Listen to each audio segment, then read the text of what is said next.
ಆತ್ಮೀಯ ಶರಣಚೇತನಗಳೇ, ನೀವೆಲ್ಲ ಬಸವ ಟಿವಿನ ವೀಕ್ಷಿಸ್ತಾ ಇದ್ದೀರಿ.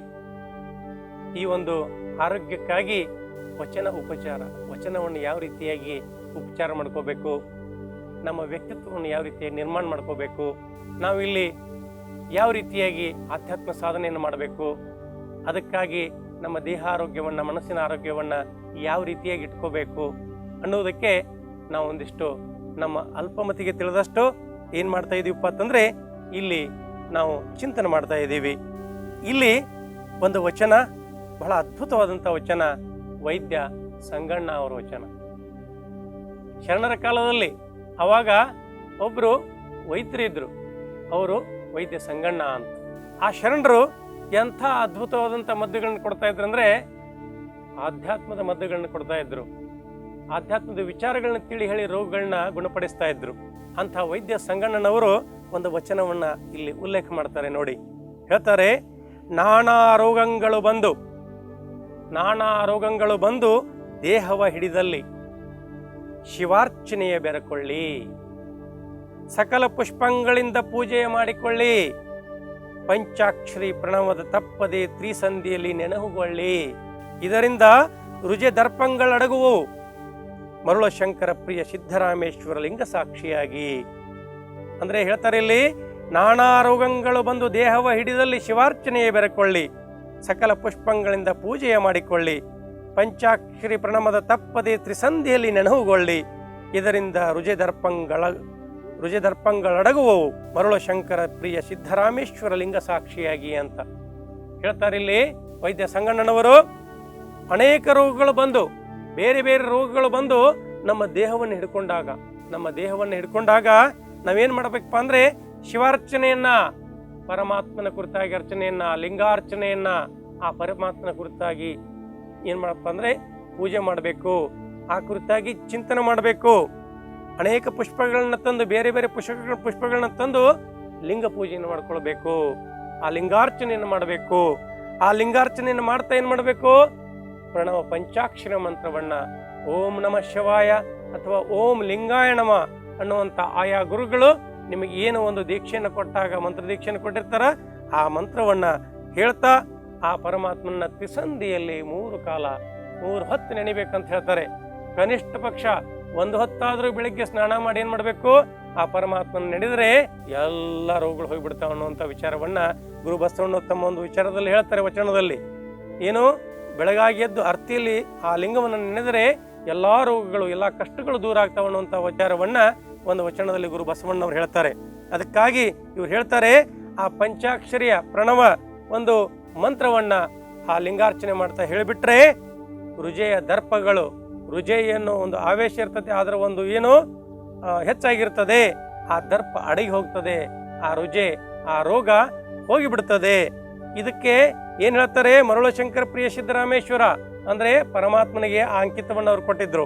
ಏನು, ಪರಮಾತ್ಮನ ಸಾಕ್ಷಿಯಾಗಿ, ದೇವರ ಸಾಕ್ಷಿಯಾಗಿ ಹೇಳ್ತೀವಿ ಏನಪ್ಪಾ ಅಂತಂದ್ರೆ, ನೀವು ಲಿಂಗಾರ್ಚನೆ ಮಾಡ್ಕೊಳ್ಳಿ, ಲಿಂಗಾರ್ಚನೆ ಮಾಡ್ಕೊಂಡು ಆ ಗುರು ಲಿಂಗ ಜಂಗಮರ ಒಂದು ಏನಪ್ಪಾ ಅಂತಂದ್ರೆ ಪದವನ್ನ ಭಾವಪೂರ್ಣವಾಗಿ ಹೇಳ್ತಾ ಉದಕವನ್ನು ತಗೊಳ್ಳಿ, ನಿಮ್ಮಲ್ಲಿ ಎಲ್ಲಾ ರೋಗಗಳು ಹೋಗಿಬಿಡ್ತಾವ ಅನ್ನುವಂಥ ವಿಚಾರವನ್ನ ಇಲ್ಲಿ ವೈದ್ಯ ಸಂಗಣ್ಣನವರು ಈ ಒಂದು ವಚನದಲ್ಲಿ ಹೇಳ್ತಾರೆ.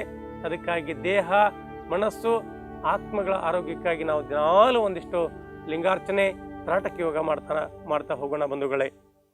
ಈ ಬಸವಯೋಗ ಕಾರ್ಯಕ್ರಮದ ಈ ಆರೋಗ್ಯಕ್ಕಾಗಿ ವಚನ ಉಪಚಾರ ಈ ಒಂದು ಮಾಲಿಕೆಯಲ್ಲಿ ಇವತ್ತು ಇನ್ನೊಂದು ವಚನವನ್ನು ನೋಡೋಣ ಬಂಧುಗಳೇ. ನಾವು ಪ್ರಾಣಾಯಾಮಗಳನ್ನ ಮಾಡಿ, ಆಸನಗಳನ್ನ ಹಾಕಿ ಪ್ರಾಣಾಯಾಮ ಮಾಡಿ ಒಂದಿಷ್ಟು ಶರೀರವನ್ನು ಗಟ್ಟಿಮುಟ್ಟಾಗಿಟ್ಕೊಂಡು ಆಮೇಲೆ ಗುರುಗಳಿಂದ, ಯೋಗ್ಯ ಗುರುಗಳಿಂದ ಲಿಂಗ ದೀಕ್ಷೆಯನ್ನು ಪಡೆದು ಆ ಲಿಂಗಾಂಗ ಸಾಮರಸ್ಯದತ್ತನ ಮುಖ ಮಾಡಬೇಕು. ಅಪ್ಪ ಗುರು ಬಸವಣ್ಣವರು ಕರುಣಿಸಿದಂತಹ ಆ ಲಿಂಗವನ್ನು ನಾವು ಧರಿಸಿಕೊಂಡು, ಆ ಲಿಂಗವನ್ನು ಆಯತ ಮಾಡಿಕೊಂಡು, ಸ್ವಾಯತ್ತ ಮಾಡಿಕೊಂಡು, ಸನ್ನಿಹಿತ ಮಾಡಿಕೊಳ್ಳೋದು. ಅದಕ್ಕಾಗಿ ನಾವೇನು ಮಾಡಬೇಕಪ್ಪ ಅಂದರೆ ಹೇಳ್ತಾರೆ, ಇನ್ನೊಂದು ವಚನದಲ್ಲಿ ಗುರು ಬಸವಣ್ಣವ್ರು ಹೇಳ್ತಾರೆ, ನಾವು ಸಾಧನೆ ಮಾಡಬೇಕು. ಯಾವಾಗ ಮಾಡಬೇಕು, ಲಿಂಗಾಂಗ ಸಾಧನೆ ಯಾವಾಗ ಮಾಡ್ಬೇಕಂತ ಹೇಳ್ತಾರೆ, ಪರಮಾತ್ಮನ ಕುರಿತಾಗಿ ಚಿಂತನೆ ಯಾವಾಗ ಮಾಡ್ಬೇಕಂತ ಇಲ್ಲಿ ನೋಡೋಣ. ಈಗ ಹೇಳ್ತಾರೆ, ನೆರೆ ಕೆಣ್ಣೆಗೆ ತೆರೆ ಗಲ್ಲಕ್ಕೆ ಶರೀರ ಗೂಡು ಹೋಗದ ಮುನ್ನ ಹಲ್ಲು ಹೋಗಿ ಬೆನ್ನು ಬಾಗಿ ಅಣ್ಣೆರಿಗೆ ಹಂಗಾಗದ ಮುನ್ನ, ಕಾಲ ಮೇಲೆ ಕೈಯಣೂರಿ ಕೋಲು ಹಿಡಿಯದ ಮುನ್ನ, ಮುಪ್ಪಿಂದೊಪ್ಪಳಿಯದ ಮುನ್ನ, ಮೃತ್ಯು ಮುಟ್ಟದ ಮುನ್ನ, ಪೂಜಿಸು ಕೂಡಲ ಸಂಗಮ ದೇವನ. ಆ ಲಿಂಗದೇವನನ್ನ, ಆ ಪರಮಾತ್ಮನನ್ನ ಕುರಿತಾಗಿ ನಾವು ಚಿಂತನೆ ಮಾಡಬೇಕಾದ ಯಾವಾಗಪ್ಪ ಅಂತಂದ್ರೆ, ಈ ಜೀವಾತ್ಮ ಏನು ಈ ಒಂದು ಮಾನವ ಜನ್ಮ ಅನ್ನೋದು ದುರ್ಲಭ. ಇದು ಯಾಕಂದ್ರೆ ಪಶು ಪ್ರಾಣಿಗಳಿಗೆ ಲಿಮಿಟೆಡ್ ಏನಿರ್ತದೆ, ಬುದ್ಧಿ ಇರ್ತದೆ, ಜ್ಞಾನ ಇರ್ತದೆ. ಹಸದಾಗ ತಿಂತಾವ, ಆಮೇಲೆ ನೀರಡಿಸಿದಾಗ ನೀರು ಕುಡಿತಾವ, ಬೇದೆ ಇದ್ದಾಗ ಒಂದಿಷ್ಟು ಭೋಗಿಸ್ತಾವ, ನಿದ್ರೆ ಬಂದಾಗ ಒಂದಿಷ್ಟು ನಿದ್ರೆ ಮಾಡ್ತಾವ, ಆಮೇಲೆ ಸಾವು ಬಂದಾಗ ಸತ್ತೋಗಿ ಬಿಡ್ತಾವ. ಆದರೆ ಮನುಷ್ಯನಿಗೆ ಅದ್ಭುತವಾದಂಥ ಅವಕಾಶ ಪರಮಾತ್ಮ ಕೊಟ್ಟಿರೋದು. ಹೆಂಗಂದ್ರೆ ಯಾವಾಗ ಮನುಷ್ಯ ಜನ್ಮ ಅಂತ ಬಂತು, ರಾಕ್ಷಸತ್ವ ಅನ್ನೋದು ಹೋಯ್ತು ಅಂತ ಹೇಳ್ತಾರೆ. ಜಬ್ ಮಾನವಕ ಜನ್ಮ ಹುವ ಅವರು ಓ ಸೈತಾನ್ ಕಾ ಮೌತ್ ಹುವ ಅಂತ ಅನ್ನುವಂಥ ವಿಚಾರವನ್ನು ಕೇಳ್ತಾ ಇರ್ತೀವಿ. ಅದಕ್ಕಾಗಿ ಇಲ್ಲಿ ನಾವು ಮಾನವರು ಮಹಾಮಾನವರಾಗಬೇಕು. ಆ ನಿಟ್ಟಿನಲ್ಲಿ ನಾವು ಯಾವಾಗ ಆ ಪರಮಾತ್ಮನ ಪೂಜಿಸಬೇಕು, ಆ ಪರಮಾತ್ಮ ಕುರಿತಾಗಿ ಚಿಂತನೆ ಮಾಡಬೇಕು, ಆ ಲಿಂಗೈನಲ್ಲಿಗೆ ನಾವು ಹೋಗೋದಕ್ಕಾಗಿ ಏನು ಸಾಧನೆ ಮಾಡಬೇಕು, ಯಾವಾಗ ಸಾಧನೆ ಮಾಡಬೇಕು ಅಂತ ಹೇಳ್ತಾರೆ. ಏನು ಯಾವಾಗ ಮಾಡ್ಬೇಕಂದ್ರೆ, ನೆರೆ ಕೆಣ್ಣೆಗೆ ಅಂದ್ರೆ ಏನು, ನೆರೆ ಕೆಣ್ಣೆಗೆ ಅಂದ್ರೆ ಈ ಕೂದಲು ಏನಪ್ಪ ಅಂತಂದ್ರ ಬೆಳ್ಳಗ ಆಗೋಕ್ಕಿಂತ ಮುಂಚೆ ನೆರೆ ಕೆಣ್ಣೆಗೆ ಏನೇ ತೆರೆಗಲ್ಲಕ್ಕೆ, ಇನ್ನು ಮಡಿಕೆ ಏನು ಚರ್ಮ ಮಡಿಕೆ ಬೀಳೋದ್ರೊಳಗ, ಮತ್ತೆ ಶರೀರ ಗೂಡು ಹೋಗದ ಮುನ್ನ ಅಂದ್ರೆ ಏನು, ಎಲ್ಲ ಮಾಂಸಖಂಡಗಳು ಎಲ್ಲ ಏನಾಗಿ ಶ್ರಿಂಕ್ ಆಗಿ ಎಲ್ಲ ಒಳಗಡೆ ಹೋಗಿ, ಹಲ್ಲು ಹೋಗಿ, ಏನು ಬಾಯೆಲ್ಲ ಬಚ್ಚಾಗಿ, ಬೆನ್ನು ಬಾಗಿ, ಸೊಂಟೆಲ್ಲ ಬಾಗಿ, ಅಣ್ಣೆರಿಗೆ ಹಂಗಾಗದ ಮುನ್ನ. ಸಾಕಪ್ಪ ಇದು ಯಾವಾಗ ಸಾಯ್ತೈತಿ ಮುದುಕ ಅನ್ನೋದ್ರೊಳಗೆ ಏನ್ ಮಾಡಬೇಕು ಹೇಳ್ತಾರೆ, ಕಾಲ ಮೇಲೆ ಕೈಯನೂರಿ ಅಂದ್ರೆ ಏನು, ಅಷ್ಟರ ಮಟ್ಟಿಗೆ ಶರೀರ ರೋಗದ ಗೂಡಾಗಿ ಕೋಲು ಹಿಡಿಯದ ಮುನ್ನ. ಏನು ಮುಪ್ಪು ಬಂದು ಕೋಲು ಹಿಡಿಯದ ಮುನ್ನ, ಮುಪ್ಪಿಂದೊಪ್ಪಳಿಯದ ಮುನ್ನ, ಮುಪ್ಪು ಬಂದು ಸೌಂದರ್ಯ ಅಳಿಯೋದ ಮುನ್ನ, ಮೃತ್ಯು ಮುಟ್ಟದ ಮುನ್ನ, ಸಾವು ಬರೋದಕ್ಕಿಂತ ಮುಂಚೆ ಪೂಜಿಸು ನಮ್ಮ ಕೂಡಲ ಸಂಗಮ ದೇವನ. ಅಂದ್ರೆ ಏನು, ಪರಮಾತ್ಮನ ಪೂಜಿಸು. ಅಂದ್ರೆ ಶರೀರ ಗಟ್ಟಿದ್ದಾಗ ಸಾಧನೆ ಮಾಡು ಅಂತ ಹೇಳ್ತಾರೆ ಅವರು.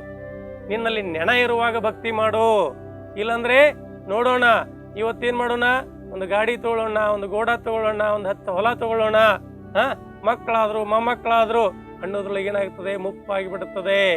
ಅವಾಗ ನಾನು ಶಿವ ಅಂದ್ರೆ ಶಿವ ಒಲಿಯೋದಿಲ್ಲ.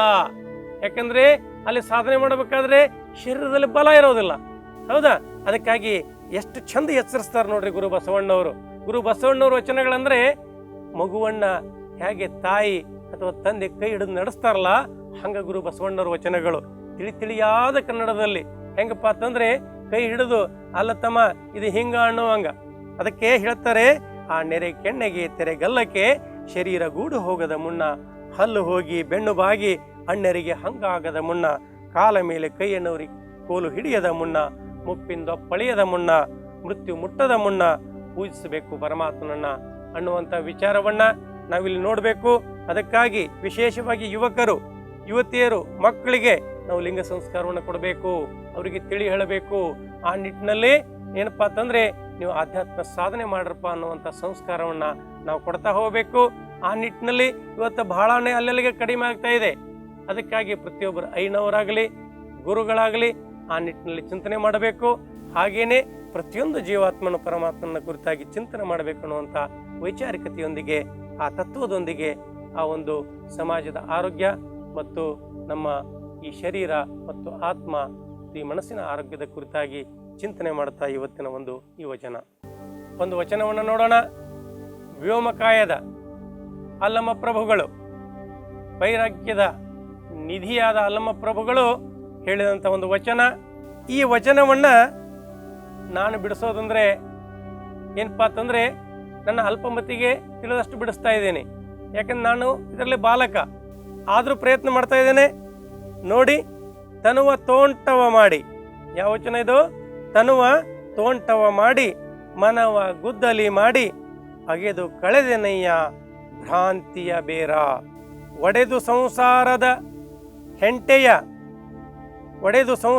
ಹೆಂಟೆಯ ಬಗಿದು ಬಿತ್ತಿದೆನಯ್ಯ ಬ್ರಹ್ಮ ಬೀಜವ, ಅಖಂಡ ಮಂಡಲವೆಂಬ ಬಾವಿ, ಪವನವೇ ರಾಟಾಳ, ಸುಷುಮ್ನ ನಾಳದಿಂದ ಉದಕವ ತಿದ್ದಿ, ಪಶುಗಳೈವರು ಹಸಗೆಡಿಸಿಹರೆಂದು ಸಮತೆ ಸೈರಣೆ ಎಂಬ ಬೇಲಿಯ ನಿಕ್ಕಿ ಆವಾಗಳು ಈ ತೋಂಟದಲ್ಲಿ ಜಾಗರವಿದ್ದು ಸಸಿಯ ಸಲುಹಿದೆನು ಕಾಣ ಗುಹೇಶ್ವರ ಅಂತ ಹೇಳ್ತಾರೆ.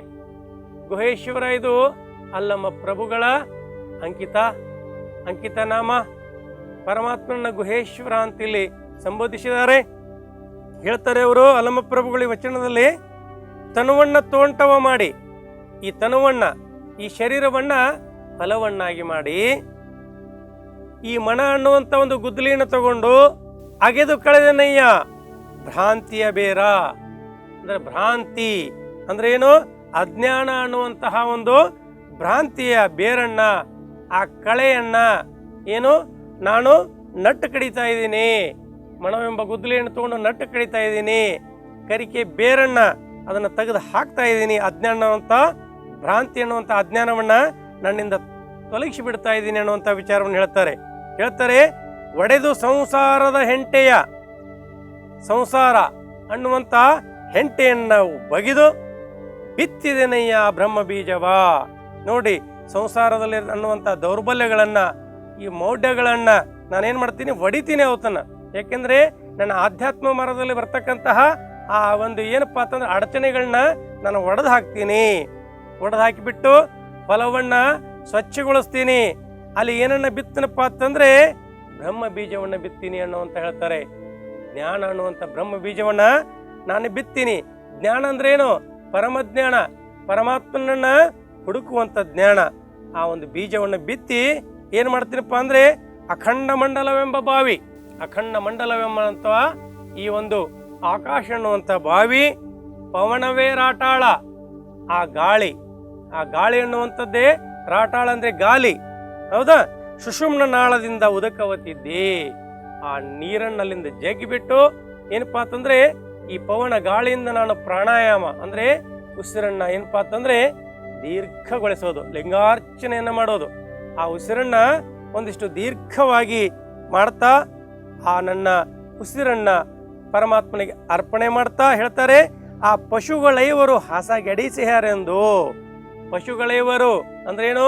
ಪಂಚೇಂದ್ರಿಯಗಳು ಅಲ್ಲಿ ಏನಪ್ಪಾ ಅಂತಂದ್ರೆ ಈ ಹೊಲ ಅನ್ನುವಂಥ ಇದನ್ನ ಏನಪ್ಪಾ ಅಂತಂದ್ರೆ ಮೇಯ್ದು ಬಿಟ್ಟಾವು, ಆ ದನಗಳು ಮೇಯ್ದು ಬಿಟ್ಟಾವು ಅನ್ನುವಂಥ ಒಂದು ಆತಂಕದೊಂದಿಗೆ ಅವ್ರು ಏನ್ ಮಾಡ್ತಾರೆ, ಸಮತೆ ಸೈರಣೆ ಎಂಬ ಬೇಲಿಯನ್ನು ಇಕ್ಕಿ, ಸಮತೆ ಸೈರಣೆ ಅನ್ನುವಂಥ ಬೇಲಿಯನ್ನು ಅದಕ್ಕೆ ಹಾಕಿ, ಆವಾಗಲೂ ಈ ತೋಂಟದಲ್ಲಿ ಜಾಗರವಿದ್ದು, ಪ್ರತಿ ಕ್ಷಣ ಜಾಗೃತವಿದ್ದು, ಆ ಪರಮಾತ್ಮನನ್ನು ಕಂಡುಕೊಳ್ಳಿಕ್ಕೆ, ಆ ಹೊಲವನ್ನು ಕಾಯಲಿಕ್ಕೆ ಏನಪ್ಪಾ ಅಂದ್ರೆ ಪ್ರತಿ ಕ್ಷಣ ಜಾಗರವಿದ್ದು ಸಸಿಯ ಸಲುಹಿದೇನೋ, ನನ್ನ ಆತ್ಮನನ್ನು ಸಲುಹಿ ಆ ಪರಮಾತ್ಮನಿಗೆ, ಆ ಗುಹೇಶ್ವರ ಲಿಂಗಕ್ಕೆ ನಾನು ಅರ್ಪಣೆ ಮಾಡಿದೆ ಅನ್ನುವಂಥ ವಿಚಾರವನ್ನ ಇಲ್ಲಿ ಹೇಳುತ್ತಾರೆ. ತನುವ ತೋಂಟವ ಮಾಡಿ ಮನವ ಗುದ್ದಲಿಯ ಮಾಡಿ ಅಗೆದು ಕಳೆದೆನಯ್ಯ ಭ್ರಾಂತಿಯ ಬೇರ, ಒಡೆದು ಸಂಸಾರದ ಹೆಂಟೆಯ ಬಗೆದು ಬಿತ್ತಿದೆನಯ್ಯ ಬ್ರಹ್ಮ ಬೀಜವ. ಅಖಂಡ ಮಂಡಲವೆಂಬ ಬಾವಿ, ಪವನವೇ ರಾಟಾಳ, ಸುಷುಮ್ನ ನಾಳ, ಈಡ ಪಿಂಗಳ ಅನ್ನುವಂಥ ನಾಡುಗಳಿಂದ ನಾನು ಪ್ರಾಣಾಯಾಮವನ್ನು ಮಾಡ್ತಾ, ಯೋಗದಲ್ಲಿ ಪ್ರಾಣಾಯಾಮ, ಲಿಂಗಾಂಗ ಯೋಗದಲ್ಲಿ ತ್ರಾಟಕ ಯೋಗ, ಇವುಗಳನ್ನ ಮಾಡ್ತಾ ಆ ಉದಕವನ್ನು ತಿದ್ದಿ ಪಶುಗಳೈಗೋರು ಹಸಗೆಡಿಸದಂತೆ ಸಮತೆ ಸೈರಣವೆಂಬಂತಹ ಆ ಒಂದು ತ್ರಾಟಕ ಯೋಗವನ್ನು ಮಾಡ್ತಾ ಮನಸ್ಸನ್ನು ಅಲ್ಲೇ ನೆಟ್ಟು ಏನ್ ಹೇಳ್ತಾರೆ, ನಾನು ಆತ್ಮ ಅನ್ನುವಂಥ ಅದನ್ನು ಸಲುಹಿ ಪರಮಾತ್ಮನಿಗೆ ಅರ್ಪಣೆ ಮಾಡಿಬಿಟ್ಟೆ ಅನ್ನುವಂಥ ವಿಚಾರ. ಅಂಥ ಒಂದು ಮನಸ್ಸಿನ ಮತ್ತು ದೇಹದ ಮತ್ತು ಆತ್ಮದ ಆರೋಗ್ಯಕ್ಕಾಗಿ ಇಂಥ ಶರಣರ ವಚನಗಳನ್ನು ನೋಡ್ತಾ ಹೋಗೋಣ. ಈ ಹಿಂದಿನ ವಚನಗಳಲ್ಲಿ ನಾವು ಈ ದೇಹದ ಆರೋಗ್ಯವನ್ನ, ಮನಸ್ಸಿನ ಆರೋಗ್ಯವನ್ನ ಕಾಪಾಡಿಕೊಳ್ಳಲಿಕ್ಕೆ ನಾವು ಏನು ಮಾಡಬೇಕು ಅನ್ನುವಂಥ ಒಂದು 4 ವಿಚಾರಗಳನ್ನ ವಚನಗಳಲ್ಲಿ ಏನು ಹೇಳಿದ್ದಾರೆ ಅನ್ನೋದನ್ನು ನೋಡ್ತಾ ಬಂದಿವಿ. ಇನ್ನು ಈ ದೇಹ, ಮನಸ್ಸು ಇವುಗಳನ್ನ ನಿಯಂತ್ರಣಕ್ಕೆ ತರಬೇಕಾದ್ರೆ, ಇವುಗಳನ್ನ ಮೀರಿ ಆತ್ಮನನ್ನು ಪರಮಾತ್ಮನಿಗೆ ಒಪ್ಪಿಸಬೇಕಾದ್ರೆ ಆ ನಿಟ್ಟಿನಲ್ಲಿ ನಾವು ಏನು ಸಾಧನೆ ಮಾಡಬೇಕು? ಅದಕ್ಕಾಗಿ ಒಂದಿಷ್ಟು ಸಹಾಯಕವೆಂಬಂತೆ ಒಂದಿಷ್ಟು ಪ್ರಾಣಾಯಾಮಾಸನಗಳನ್ನ ಮಾಡ್ತಾ ಶರೀರವನ್ನು ಗಟ್ಟಿಮುಟ್ಟಾಗಿಟ್ಕೊಂಡು ಏನು ಮಾಡಬೇಕು, ಆ ಲಿಂಗಾರ್ಚನೆಯನ್ನು ಮಾಡ್ತಾ ಹೋಗಬೇಕು, ಲಿಂಗಾಂಗ ಸಾಮರಸ್ಯವನ್ನು ಮಾಡ್ತಾ ತ್ರಾಟಕ ಯೋಗ ಮಾಡ್ತಾ ಹೋಗಬೇಕು. ಅದಕ್ಕಾಗಿ ಗುರು ಬಸವಣ್ಣನವರು ಹೇಳ್ತಾರೆ, ಇಲ್ಲಿ ಆ ಪರಮಾತ್ಮನ ಕುರಿತಾಗಿ ಹೇಳ್ತಾರೆ.